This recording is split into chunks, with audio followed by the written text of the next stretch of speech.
You know what I was thinking the other day? We don't have a lot of really edgy looking characters in One Piece. Probably the edgiest pirate crew in the entire series is the Kid Pirates, right? You got Eustace Kid with a metal arm. You got a guy named Killer. Can we just stop for a moment and acknowledge there is a character simply named Killer in this story? He's got a mask and he has a bunch of like whirling scythe blade buzzsaws on his arms. That is pretty edgy in like a few different definitions of the term, okay? We got heat. We got wire.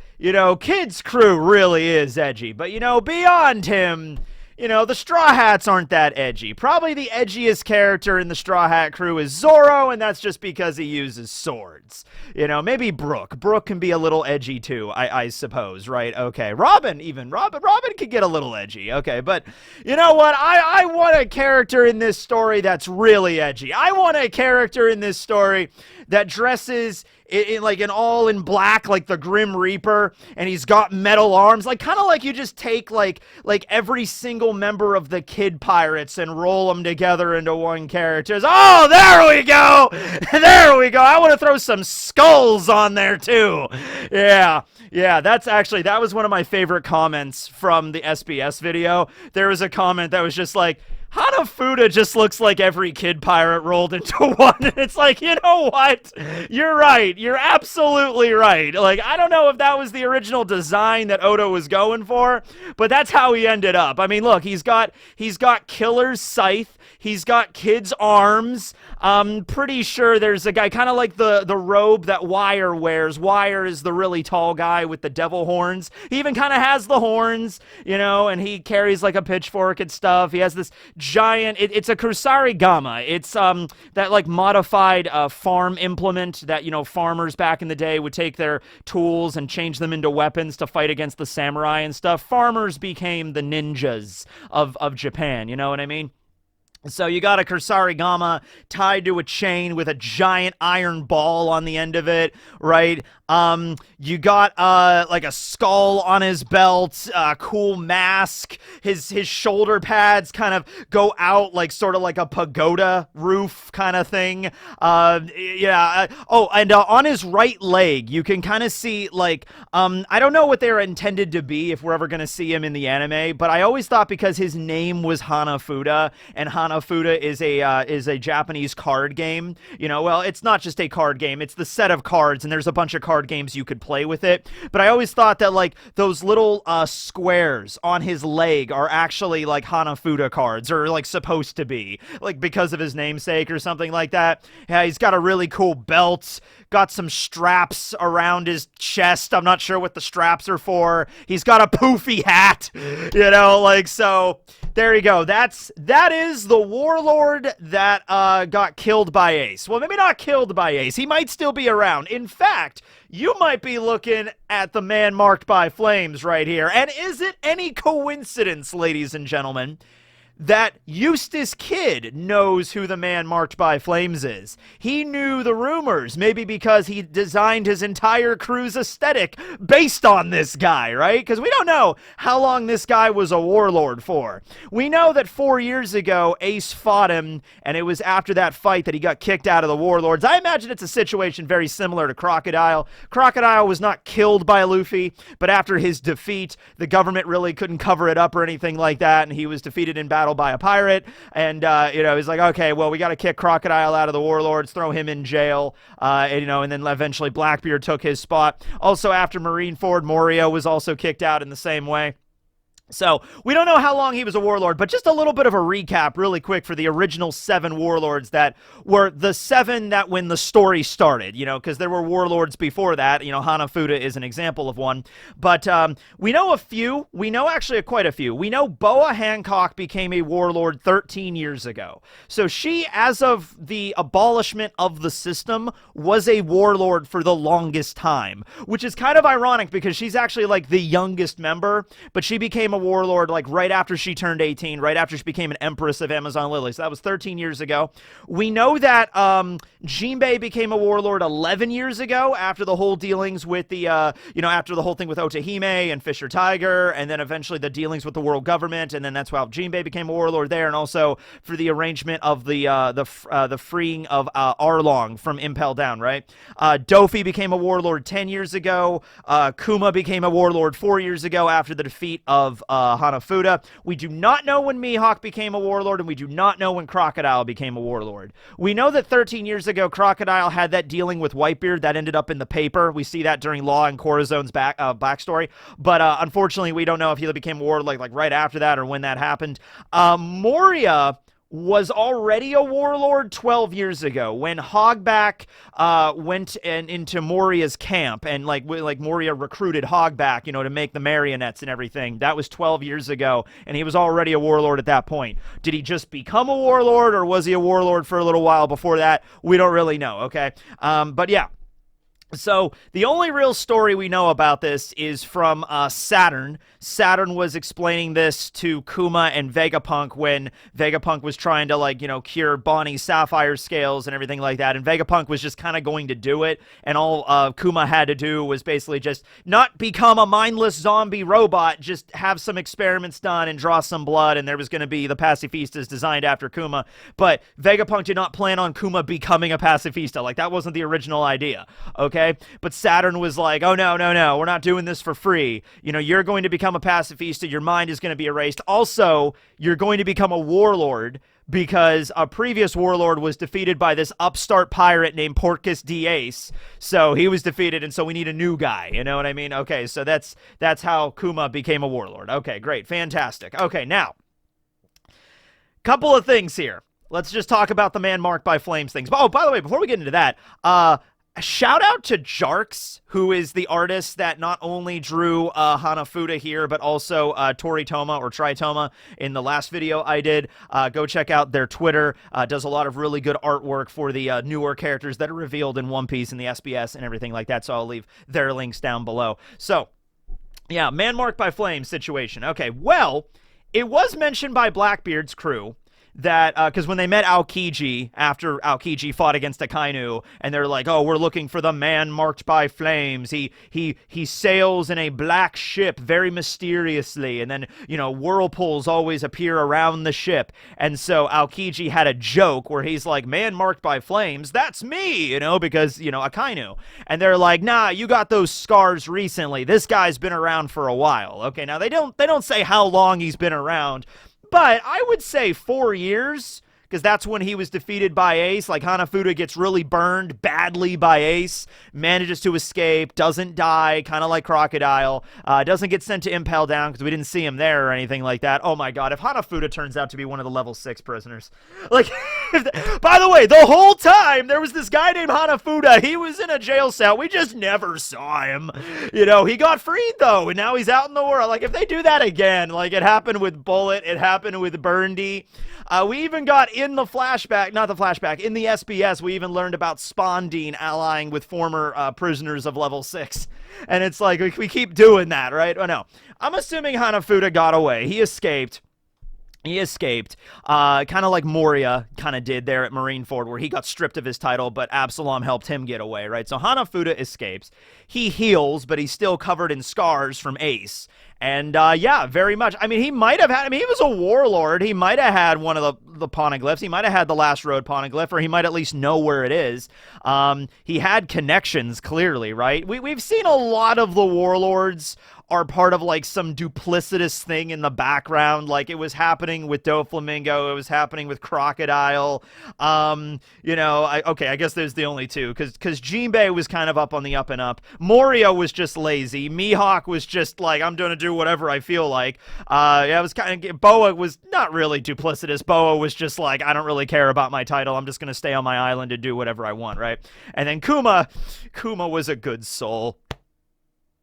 Love you, Kuma. Anyway, okay, so It could very well be that Hanafuda is the man marked by flames. It all checks out. Also, Hanafuda sailing the New World in a pitch black ship, like the ship of the Grim Reaper or something like that. Like, whoa. Maybe that was the Grim Reaper that Zoro saw at Onigashima when he was about to die after the fight with King. Maybe that was Hanafuda's spirit or something, right?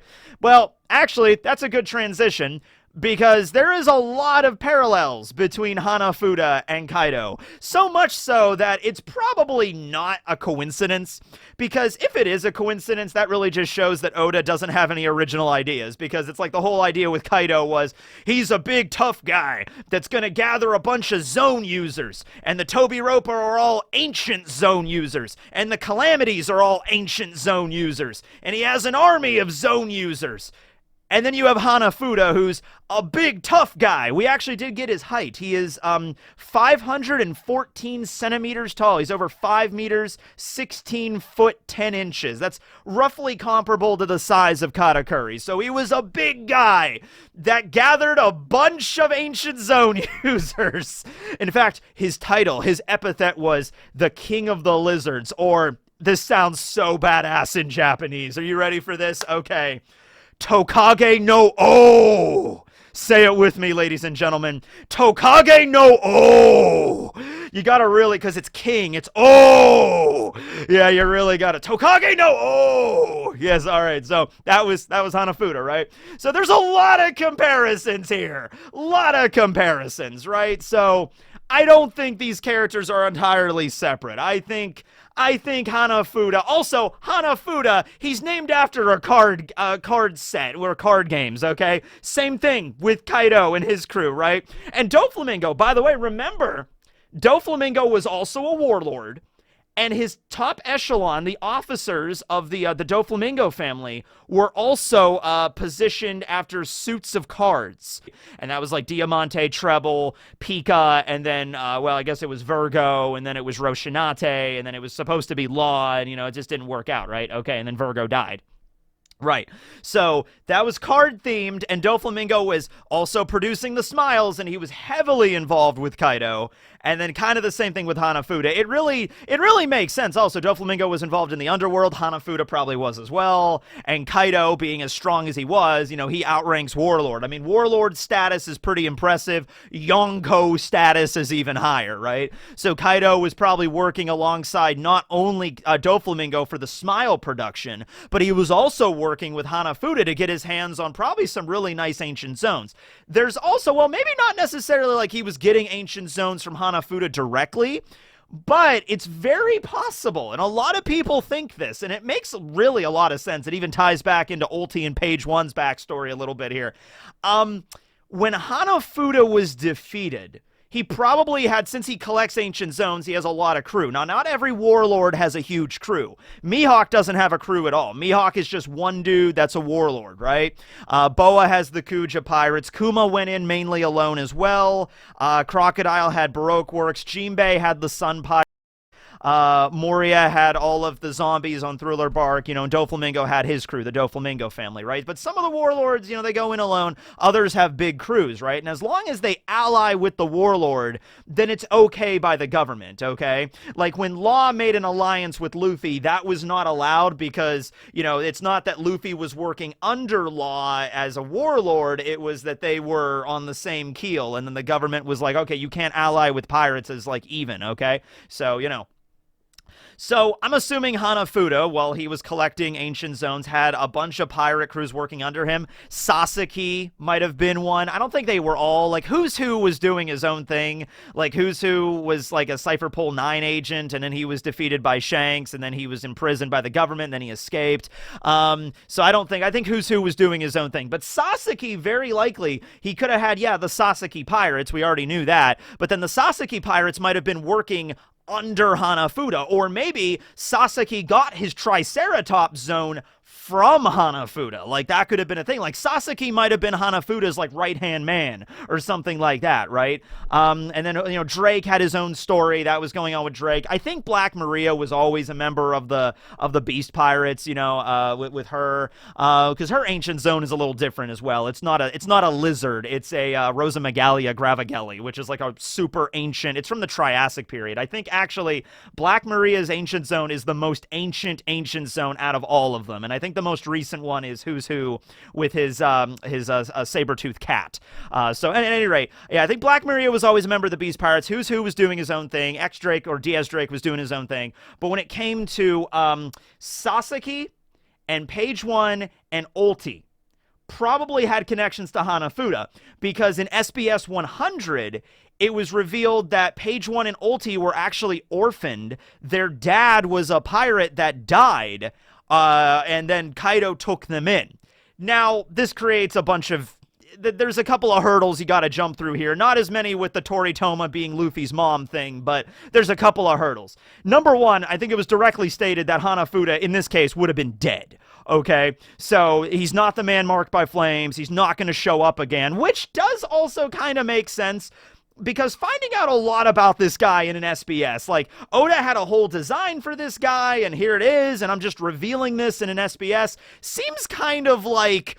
That's a lot, you know, if he's going to play a pivotal role in the story later on. Like, it's like, oh yeah, I'm just going to give you the design of the man marked by flames in an SBS. Here you go. It's more than likely that Oda had a full design for this guy and might have had a flashback maybe planned for Ulti or Page One, and just like so many other things in One Piece, it ended up hitting the cutting room floor, and Oda just didn't have time to show it off. He might show up later. He might show up in the anime at some point. He might show up in a flashback. Oda might draw him just to have, like, when maybe we'll find out something more about Ace. Maybe we'll see another Ace flashback and he'll draw Hanafuda for that. Maybe something like that, right? But I think it's maybe more likely that Oda had the design, didn't use it, and somebody's asking about it in an SBS, so it's like, why not? I have the design, might as well show people, right? Probably something like that. So Hanafuda would have had to be killed in this instance, and then Kaido essentially, well, Ulti and Page One showed up on Kaido's doorstep and were basically like, hey, you knew our dad and he's dead now? And Kaido was like, who's your dad? Hanafuda. Oh, Hanafuda! Oh, that old son of a gun. How's he doing? Glug, glug, glug. We just told you he's dead. Glug, glug. All right. Well, looks like I'm gonna be a sad drunk tonight. Come on in. I can't promise you it'll be a fun time exactly, but you know, we got a lot of booze. We got lots of booze here at the Beast Pirate headquarters, you know. And then Ulti and Page One join. I was always under the assumption, with the way the SBS was phrased, like Hanafuda died and the Ulti Page One showed up at Kaido's doorstep, that they were like children when that happened. You know what I mean? Like they were little kids, you know, and just like, our daddy's dead and you're our godfather. He said you are our godfather. We didn't know. It was just like, okay, come on, you want some whiskey? Like, Kaido is not a great dad, right?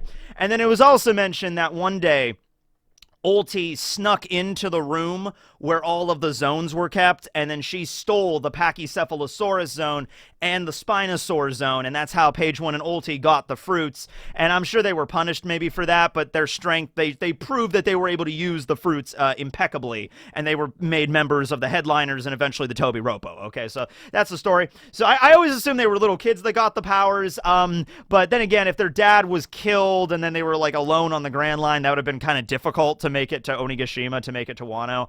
No, 4 years ago, if Hanafuda was killed, Ulti would have been 18 and Page One would have been 16. So teenagers, I could see them making it to, you know, Kaido's crew, and, you know, if they were really tough. I mean, if their dad was a warlord, they would know how to fight already without a zone.